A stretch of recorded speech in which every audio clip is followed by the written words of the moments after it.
الحمدللہ رب العالمین والصلاة والسلام علی سید المرسلین اما بعد فاعوذ باللہ من الشیطان الرجیم بسم اللہ الرحمن الرحیم الصلاة والسلام علیک یا رسول اللہ وعلی آلک واصحابک یا حبیب اللہ۔ مفتی محمد اکمل صاحب کی کتاب قرب الہی سے اے میرے عزیز، حصول قرب الہی کی راہ اولا طے کرنے کی غرض سے دنیا میں آمد کے مقصد جاننا بہت ضروری ہے، اور اس کے لیے بطور تحمید سمجھنا ہوگا کہ اللہ عز و جل نے تجھے بیکار پیدا نہیں کیا، کیونکہ وہ فضول کاموں، عبث ارادوں اور غیر ضروری فیصلوں سے پاک اور منزہ ہے۔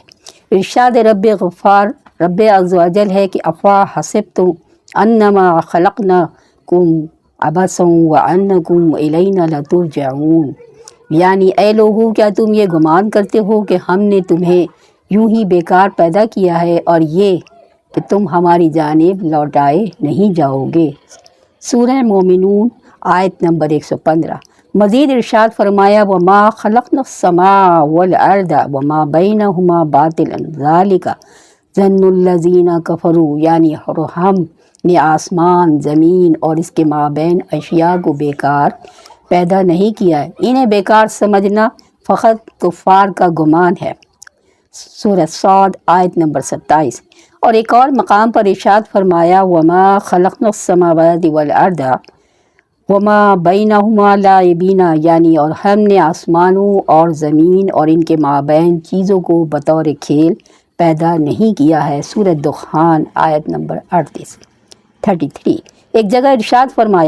ارشاد ہوا الذین یذکرون اللہ قیاما وقعودا وعلی جنوبہم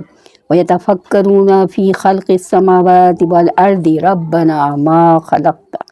ھذا باطلا سبحانک فقنا عذاب النار، یعنی وہ جو اللہ کو کھڑے بیٹھے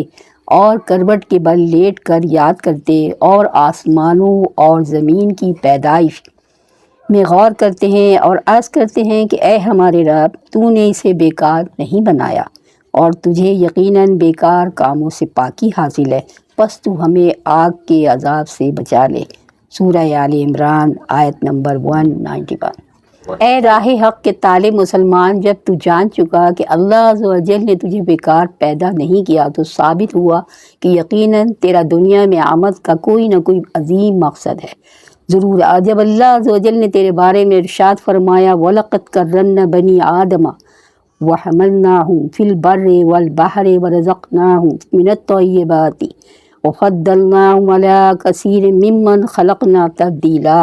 یعنی اور ضرور بے شک ہم نے اولاد آدم کو عزت اور شرف سے نوازا، اور ہم نے انہیں زمین میں جانوروں اور سمندروں میں کشتیوں پر سوار ہونے کی توفیق بخشی اور انہیں پاکیزہ چیزوں میں سے رزق عطا فرمایا، اور جتنی مخلوق ہم نے پیدا کی انہیں ان میں سے کثیر پر خوب فضیلت سے نوازا۔ بنی اسرائیل آیت نمبر 70۔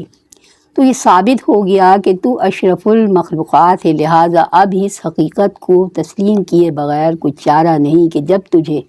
یہ شرف عطا فرمانے والا اللہ عز و جل ہے تو یقیناً پھر تیری پیدائش کا کوئی مقصد معمولی نہیں ہے بلکہ بہت اشرف اور اعلیٰ ہے۔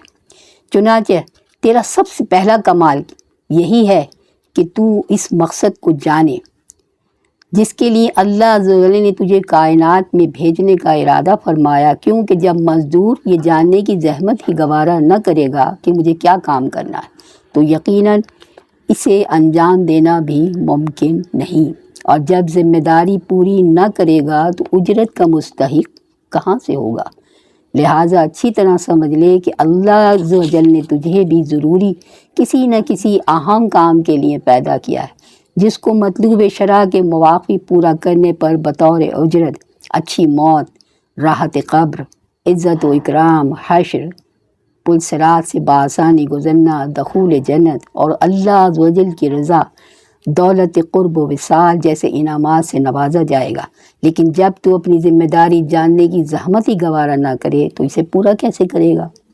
اور جب نہ کر سکے گا تو پھر انعامات کیسے پائے گا۔ بس اے میرے عزیزو، جب تو دنیا میں آمد کی معرفت، اس کی اہمیت سمجھ گیا اور تیرا قلب و ذہن مقصد حیات جانے کے لیے پوری طرح تیار اور مستعد ہو چکا، تو اب قرآن عظیم کی طرف رجوع کر۔ قرآن عظیم کی جانب رجوع کو واجب سمجھ، کیونکہ یقیناً تیرے رب کریم عز و جل کے علاوہ اس کی درست ترین خبر اور کون دے سکتا ہے۔ پس اس رجوع کے جواب میں اللہ عز و جل کی جانب سے درج ذیل جواب پائے گا، وَمَا خَلَقْتُ الْجِنَّ وَالْإِنسَ إِلَّا لِيَعْبُدُونِ، یعنی اور میں نے جن اور انس کو فقط اپنی عبادت کے لیے پیدا فرمایا۔ سورہ زاریات آیت نمبر 56۔ دوسرے مقام پر ارشاد فرمایا، الذی خلق الموت والحیات لیبلوکم ایکم احسن عملا، یعنی وہی ہے جس نے موت اور زندگی کو پیدا کیا تاکہ تمہارا امتحان لے کہ تم میں سے کون اچھے عمل کرتا ہے۔ اے راہ نجات کے طالب، اللہ تبارک تعالیٰ کی توفیق سے اب بخوبی معلوم ہو گیا کہ تجھے اس دنیائے فانی میں فقط اختیارات، عبادات، اعمال